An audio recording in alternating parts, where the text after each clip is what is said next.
Hello बच्चों, चलिए अपने प्रश्न को पढ़ते हैं। इसमें लिखा है कि गोलीय कोश का व्यास के परितः जड़त्व आघूर्ण होगा। तो बच्चों हमें यहाँ चार विकल्प दिए गए हैं। ये एक बहुविकल्पीय प्रश्न है और हमें सही विकल्प का चयन करना है। तो बच्चों ए विकल्प हमें दिया गया है mr का वर्ग, और बच्चों बी विकल्प दिया गया है mr का वर्ग बटे 2, और सी विकल्प दिया गया है बच्चों 2/5 mr का वर्ग, और बच्चों हमारा आखिरी विकल्प डी विकल्प दिया गया है 2/3 mr का वर्ग।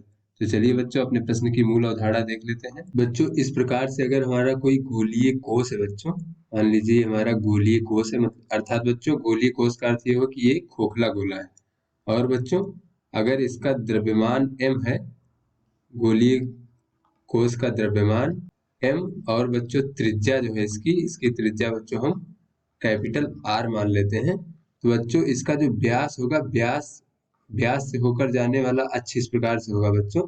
तो इसके परितः अगर इसका जो जड़त्व आघूर्ण होगा वो कितना होगा वो देख लेते हैं बच्चों।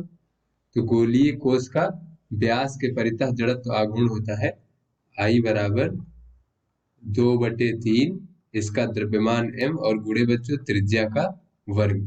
तो ये बच्चों हमारा गोलीय कोश के व्यास के परितः जो है जड़त्व आघूर्ण का मान होता है। तो बच्चों यहाँ से हमारा जो सही विकल्प हो जाएगा वो डी विकल्प होगा 2/3 mr का वर्ग। और बच्चों ये जो हमारा पहला विकल्प दिया गया है mr का वर्ग, ये बच्चों हमारा वलय का जड़त्व आघूर्ण होता है बच्चों। इस प्रकार से हमारा कोई वलय है बच्चों, तो उसके केंद्र से जाने वाली तथा उसके अभिलंबवत जो अक्ष होगा उसके परितः जो है वलय का जड़त्व आघूर्ण होता है।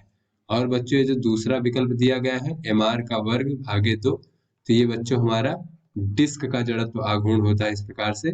बच्चों इस प्रकार से हमारी कोई डिस्क है, तो उसके केंद्र से जाने वाला जो अक्ष होगा बच्चों इस डिस्क का, तो उसके परितः इसका जड़त्व आघूर्ण होता है mr का वर्ग भागे 2। और बच्चों ये जो 2/5 mr का वर्ग है बच्चों, ये हमारा जो है बच्चों ठोस गोले